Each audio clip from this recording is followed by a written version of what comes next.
Exercise 15.1 15th question. 5 cards, the 10, Jack, Queen, King and Ace. ഈ 5 cards of diamonds are well shuffled with their face downwards.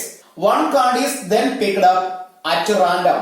First question, what is the probability that the card is the Queen? Second question, if the Queen is drawn and put aside, what is the probability that the second card picked up is an ace, B, a queen? അപ്പൊ ഇവിടെ ഒരു well shuffled deck of 52 കാർഡ്സിനെ കുറിച്ച് അല്ല പറയുന്നത്. ഡയമണ്ടിന്റെ 5 cards മാത്രമാണ്. 10, jack, queen, king and ace. 10, jack, queen, king and ace. ഈ 5 കാർഡ്സ്, ഈ കാർഡ്സിനെ മാത്രം ഫേസ് ഡൗൺവേർഡ്സ് ആയി ഷഫിൾ ചെയ്തതിന് ശേഷം അതിൽ നിന്നൊരു കാർഡ് പിക്ക് ചെയ്താൽ അത് ക്യൂൻ ആകാനുള്ള പ്രോബബിലിറ്റി എന്താണ്? What is the probability that the card is queen? അപ്പൊ ആദ്യം നമുക്ക് ടോട്ടൽ ഔട്ട്കം എഴുതി വെക്കാം.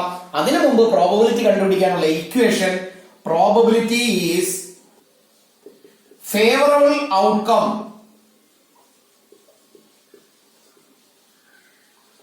Divided by total outcome. First നമുക്ക് ടോട്ടൽ ഔട്ട്കം കണ്ടുപിടിക്കാം. Total outcome, otherwise the number of cards എന്ന് എഴുതിയാലും മതി.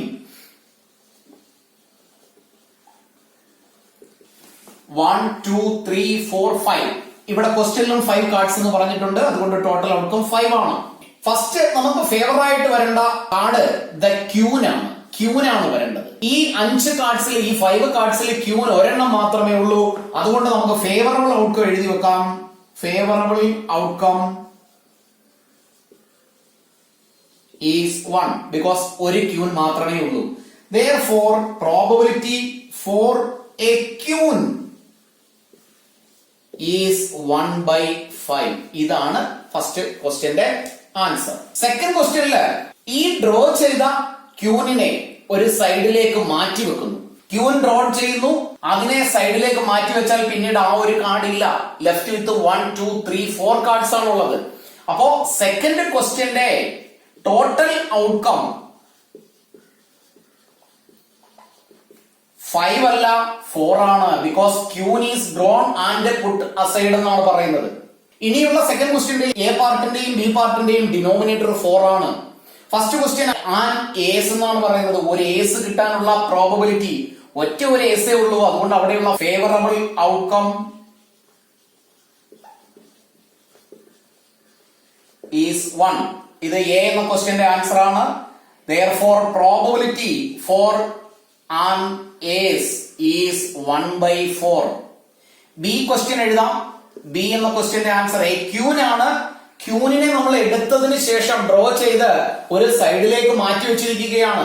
അതുകൊണ്ട് അവിടെയുള്ള ഫേവറബിൾ ഔട്ട്കം എന്ന് പറയുന്നത് 0 ആണ്. Favourable outcome 0. അങ്ങനെയാണെങ്കിൽ therefore probability for a queen എന്ന് പറയുന്നത് 0/4 which is 0. ബിക്കോസ് അവിടെ ക്യൂൻ ഇല്ല എങ്കിൽ ക്യൂൻ കിട്ടാനുള്ള പ്രോബബിലിറ്റി 0 ആയിരിക്കും. 16th question. 12 defective pens are accidentally mixed up with 132 good pens. It is not possible to just look at a pen and tell whether it is defective or not. One pen is taken out at random from this lot. Determine the probability that the pen taken out is a good one.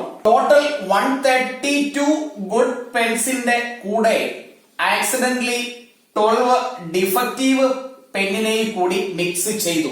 ആ ഒരു ലോട്ടിൽ just ഒരു ലുക്കിലൂടെ good pen ഏതാണ് defective one ഏതാണെന്ന് പറയുക impossible ആണ്.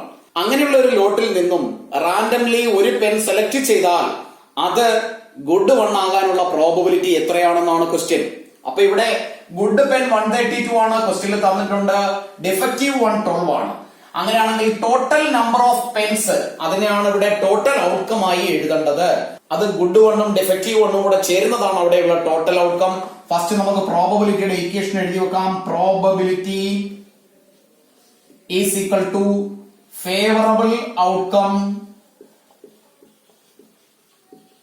divided by total outcome. Total outcome എഴുതാം. Total outcome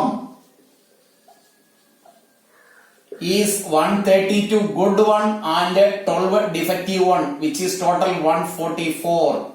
നമുക്ക് വേണ്ടത് ഗുഡ് വൺ ആണ്, അതാണ് നമ്മുടെ ഫേവറബിൾ ഔട്ട്കം.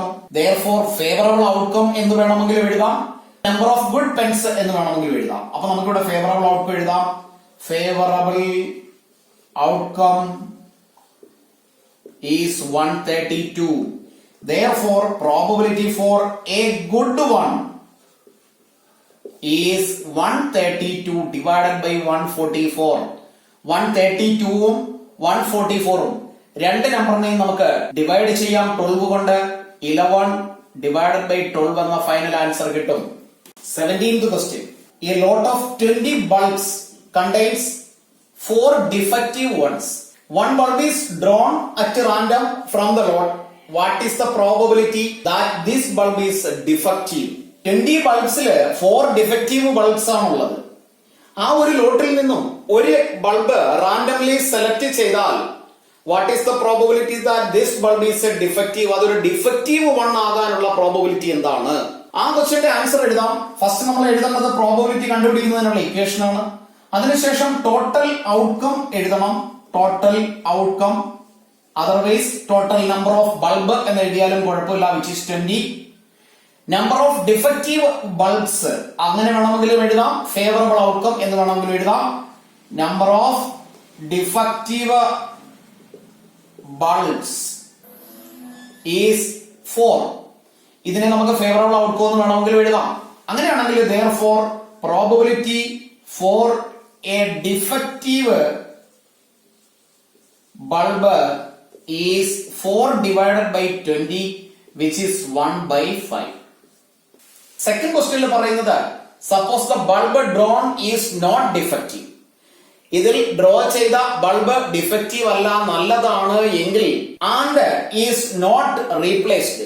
ആ 20 ബൾബ്സിന്റെ ലോട്ടിൽ നിന്ന് ഒരു ബൾബ് റാൻഡംലി സെലക്ട് ചെയ്യുന്നത് ഡിഫക്റ്റീവ് അല്ല, അത് നല്ല ബൾബാണ് എങ്കിൽ അതിനെ തിരിച്ച് റീപ്ലേസ് ചെയ്യുന്നില്ല.